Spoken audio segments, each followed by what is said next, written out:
Start.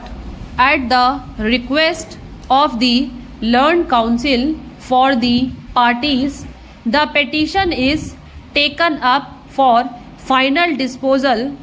The public interest petition had to be filed in view of the internal disputes between the Postal Department and the Government of National Capital Territory of Delhi, which has resulted in revenue stamps disappearing from the market.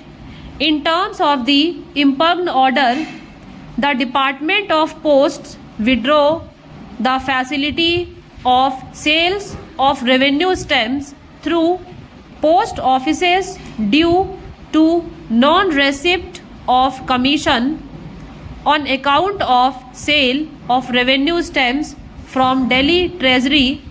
Thus, no stamps are available, causing grave inconvenience to public at large. It has to be appreciated that revenue stamps have to be affixed for the receipts and other purposes, and commercial transactions are being affected on account of non-availability of revenue stamps.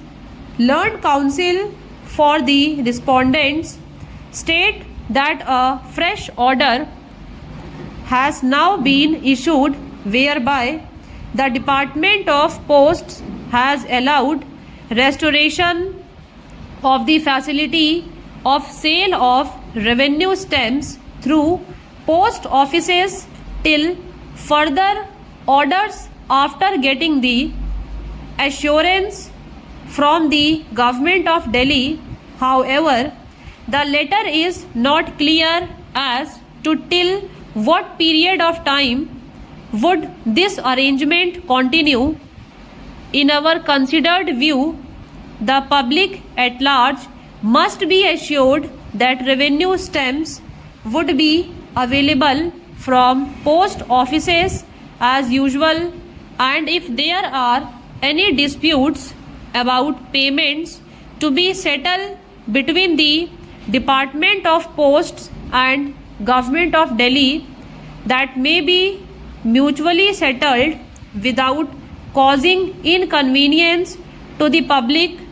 The departments ought to have taken due care to settle the matter, and a situation ought not to have arisen resulting in the issuance of the impugned order.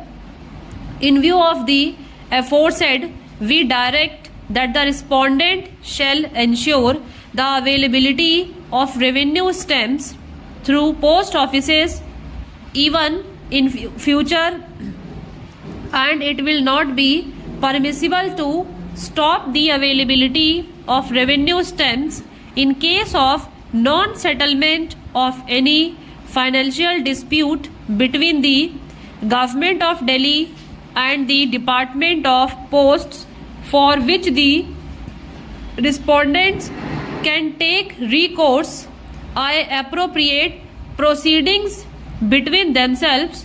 The writ petition and the application is disposed of on the aforesaid terms, leaving the parties to bear their own costs.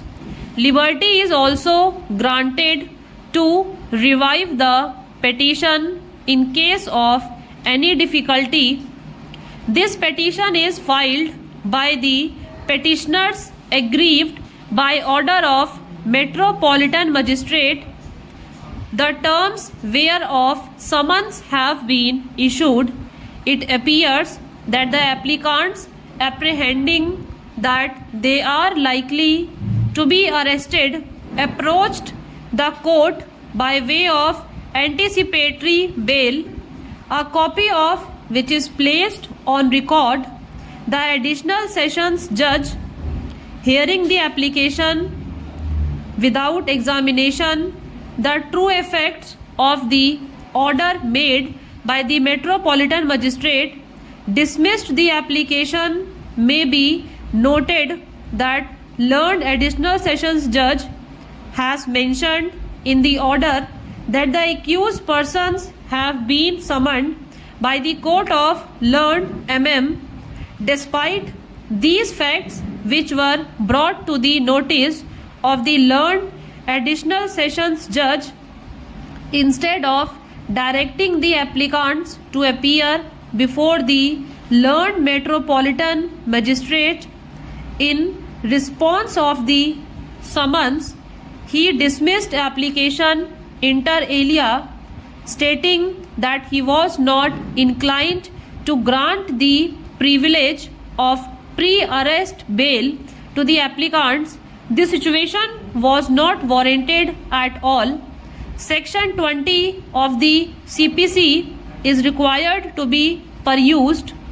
It is clear from the reading of the aforesaid section that if summon is issued, it is only for the purpose of appearance of the accused before the court on the time and date indicated. Once the summons are issued, there is no question of apprehension of arrest.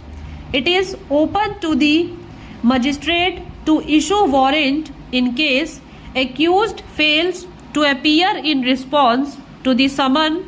With these observations, the petition is disposed of accordingly.